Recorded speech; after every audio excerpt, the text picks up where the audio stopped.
Angry guy here, and women are now suffering for what they've done.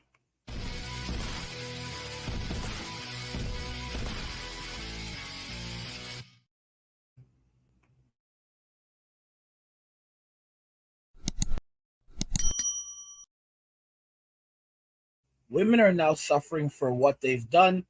So many of you will have heard by now probably about Wendy Williams. She is a former talk show host that was pretty big in the US, and she ended up having some serious health conditions. Her show went off the air, ended up being canceled because she could not return. And it's been a lot of things happening. Like there were court issues saying that she was being taken advantage of by people around her.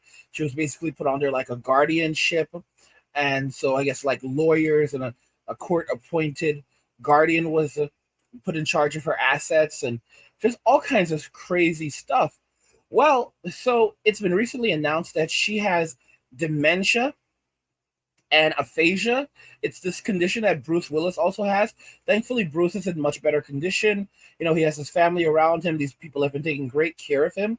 However, and they are like, his wife, his current wife and his ex-wife, Demi Moore, they have literally stood by him. His daughters have stood by him. And I'm grateful. I'm so grateful for that. It's truly wonderful. But that's a reflection of what happens when you have a strong family unit the condition that he has, it is something that just he can no longer speak very well. He can barely speak. He can barely go out in public. Can't go out by himself. But he's doing well overall, thanks to the family unit. On the other hand, Wendy Williams does not have a very strong family unit. She has her son. She has a sister. But it's not the best of situations. She has her ex-husband who was taking advantage of her and trying to live off her. There are a lot of you who did not care because he basically said that, well, this is what happens to men all the time. And, so she should pay up. But let's be realistic. Two wrongs absolutely don't make a right. And, this man was basically trying to use her to survive. And, he didn't get anything now because, like, she's out of money. But it's just kind of crazy. So she's basically, it was announced yesterday that she had these conditions. And let's just make this very, very clear. This is not something you recover from. Like, it's one thing to have just one of them, but it's just insane to have both. Like, she's not going to recover from this. It's going to be a continuous and constant decline. They say that she's in a treatment facility right now. However, the treatment facility is in an undisclosed location. Her family doesn't know where she actually is. So let's go ahead and put this here. We cannot reach out to her. Wendy Williams' whereabouts remain unknown as family reveals she's receiving treatment of cognitive issues at an undisclosed facility. And this is something completely unbelievable. Wendy Williams' closest loved ones say they are being kept out of the loop as the former television host receives treatment for cognitive issues at an undisclosed facility ahead of the February 25th to 24th, the 24th to 25th two-night premiere of Lifetime documentary Where's Wendy Williams. Her sister Wanda Williams and niece Alex Finney spoke out about the media personality's current state, concerns about the National Radio Hall of Fame inductees' mental well-being are being shown in the documentary when her driver says that there are times she is unable to recognize him or her surroundings. It is believed that her alcohol consumption amplifies her memory and other cognitive struggles. I speak with her very regularly when she reaches out to me. She is, from what I understand, in a wellness healing type of environment, Wanda told People in an exclusive interview. She and her niece both appear in the documentary, with Finney serving as an executive producer alongside Wendy. We cannot reach out to her, but she can reach out to us, and she is in a healing place emotionally. She's not the person that you see in this film, she added. As a result of their limited contact, the family is also unsure of the type of treatment Wendy is undergoing. This is crazy, guys. She sounds really great, said Finney. To hear my aunt now in terms of just how clear she is, just how focused she is on the importance of family and the reality in terms of facing and understanding what she's at, where she's at physically and mentally and emotionally. It is like a 180. And Cruz began filming in August 2022 and stopped in April 2023 when the Hot Topics Maven entered a facility to address her alcoholism and health issues, which include her dealing with Graves' disease. Guys, my gosh, this is insane. This is absolutely insane stuff. Okay? Like I said, so she has these conditions. She has these conditions, but it's absolutely more than that. Okay? It's absolutely more than that. You know, like I said, she was diagnosed with dementia. She was diagnosed with dementia, like I forget the exact name, but it's a very serious form of dementia. It's called frontal frontotemporal dementia. So that's just one of the things that she was diagnosed with, and it's a very serious it's a very very serious condition.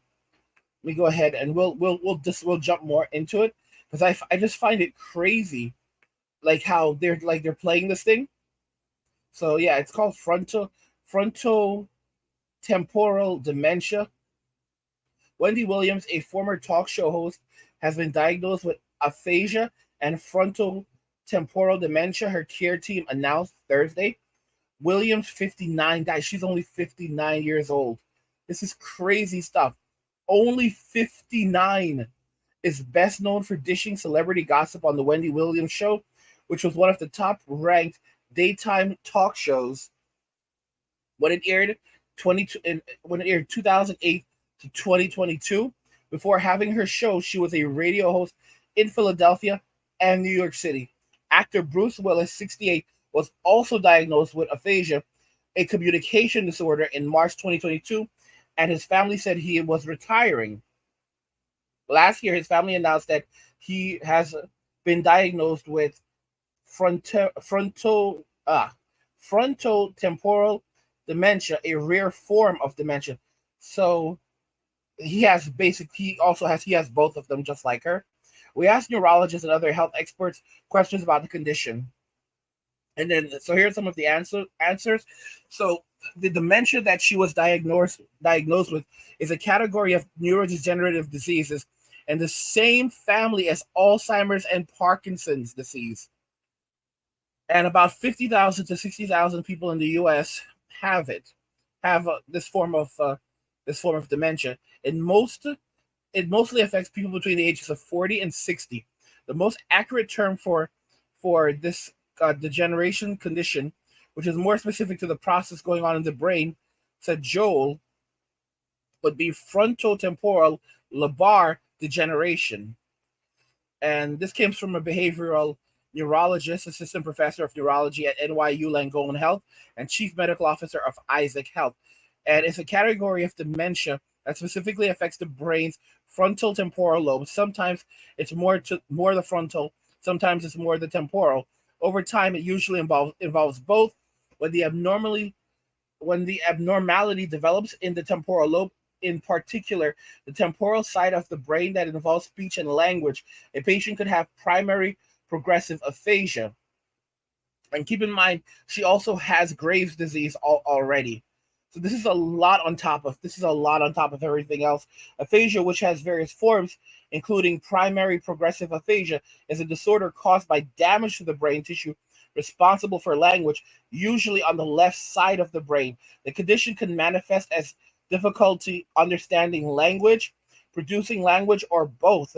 It most often occurs in middle age or later. Strokes are the most common cause, and about 25 to 40% of stroke survivors develop aphasia. According to the National Aphasia Association, other acute events, including brain hemorrhages, tumors, or brain injuries caused by a car accident, can also serve as the origin. Less frequently, aphasia develops slowly and worsens over time. Aphasia is not a cognitive disorder. It doesn't affect a person's intelligence, but cognitive issues may occur simultaneously as another result of the event that caused the aphasia, said Swati Kiran, director of the Aphasia Research Laboratory. And keep in mind, she has dementia and aphasia. So symptoms of dementia, of this form of dementia and aphasia, can vary and depend on where the abnormal proteins begin and accumulate. Patients with the form of dementia would show behavioral issues of impulsivity and disinhibition. That's called behavioral variant activity, which is one of the more common subservience of this form of dementia. For example, a polite person would become rude, and a kind person may become self-centered. I don't know, guys. We're going to jump into this video because I think that it illustrates a little bit more. Wendy Williams, her care team has now revealed that she's been diagnosed with aphasia and dementia. The news comes just days before the release of a new documentary about her struggles. Eva Pilgrim here with the story. Good morning, Eva. Good morning, George. There have been so many questions over the past few years about Wendy Williams' condition. This morning, some answers. Let me tell you something. I don't know who I've become, but I like her. This morning, the devastating health update for daytime talk show icon Wendy Williams. Her care team revealing in a statement Thursday that she's been diagnosed with primary progressive aphasia and frontotemporal dementia, also known as FTD. Her team saying she is receiving the care she requires to make sure she is protected and that her needs are addressed. When I saw her, she didn't have to say one thing. I knew that every cylinder is not firing the way it should. Aphasia affects a person's ability to communicate, how they express and understand language. FTD is the most common form of dementia for people under the age of 60. Frontotemporal dementia is sort of not your average dementia. It affects behavior like decision-making, personality, impulse control, and then it also affects communication skills. Alex Finney, Wendy's niece and anchor for ABC affiliate WPLG, speaking exclusively to our Deborah Roberts about the 59-year-old possibly having dementia. Does that make sense to you that she has dementia? So what I will say is it does make sense that she definitely cognitively has some things that are off. But the aunt that I hear when I'm on the phone with her now, months later, I don't hear that same Wendy. I have no idea where we are. This doesn't look like anything familiar. I think she's losing memory. Have you guys noticed that? These new details about Wendy's health coming amid explosive headlines around the upcoming Lifetime docuseries, Where is Wendy Williams? I miss my family.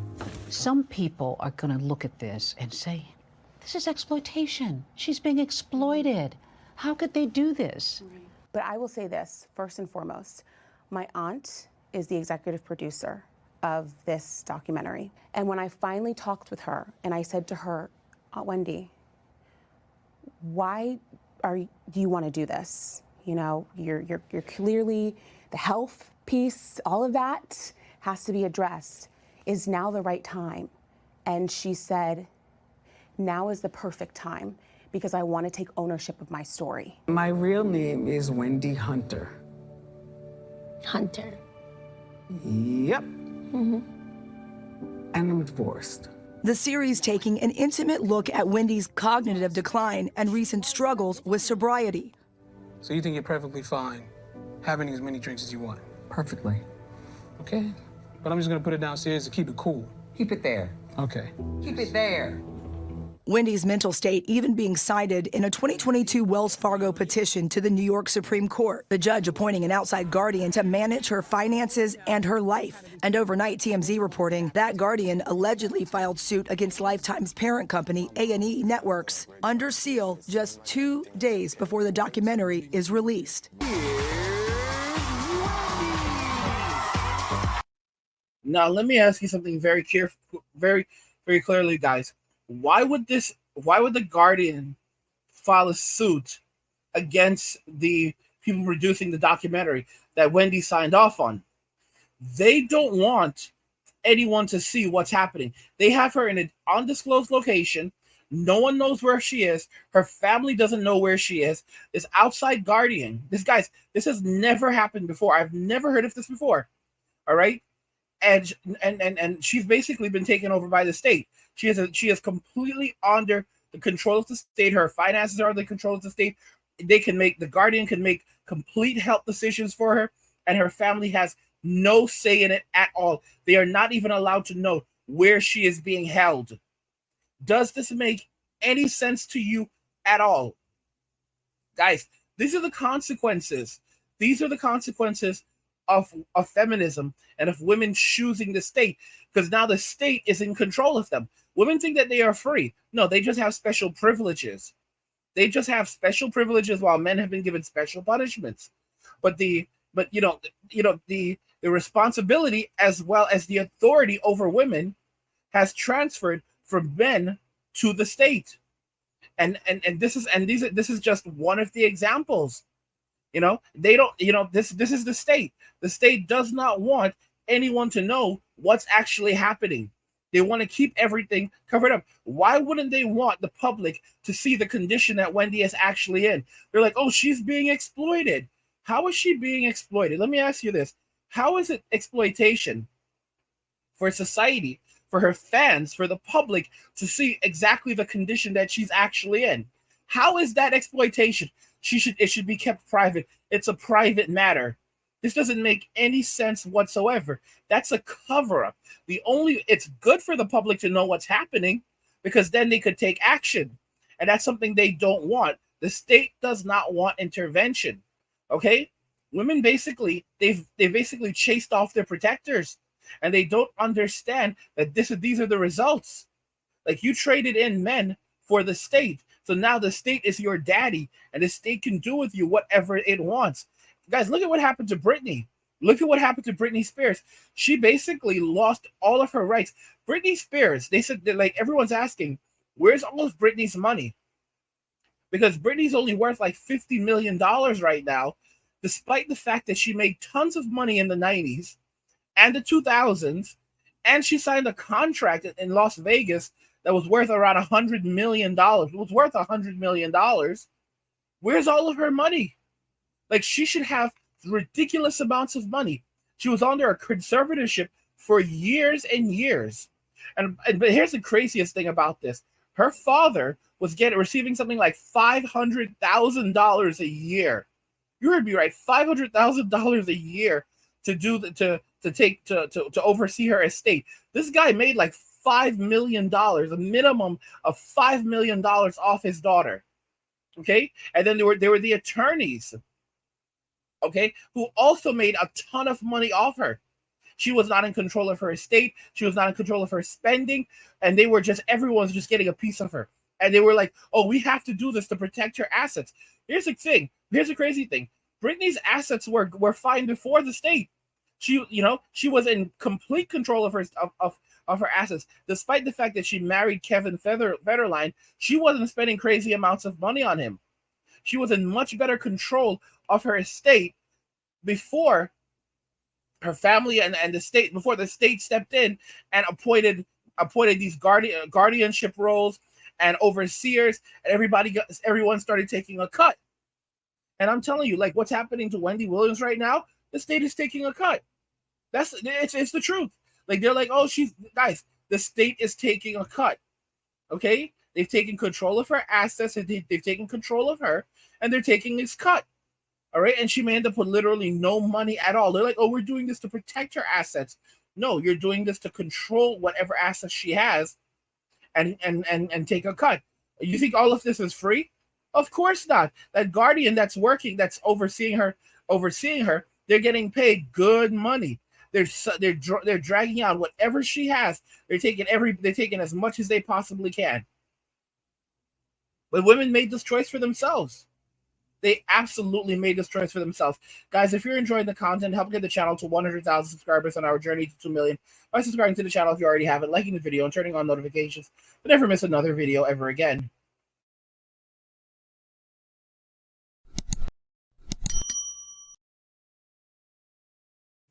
Women are suffering for what they've done. What do you guys think regarding this? I want to hear your thoughts on it. So let's talk about it in the comments. Like the video if you like it. Don't forget to subscribe. And if you like the video, share the video. And just remember that all roads lead to MWA, men walking away. And cheers.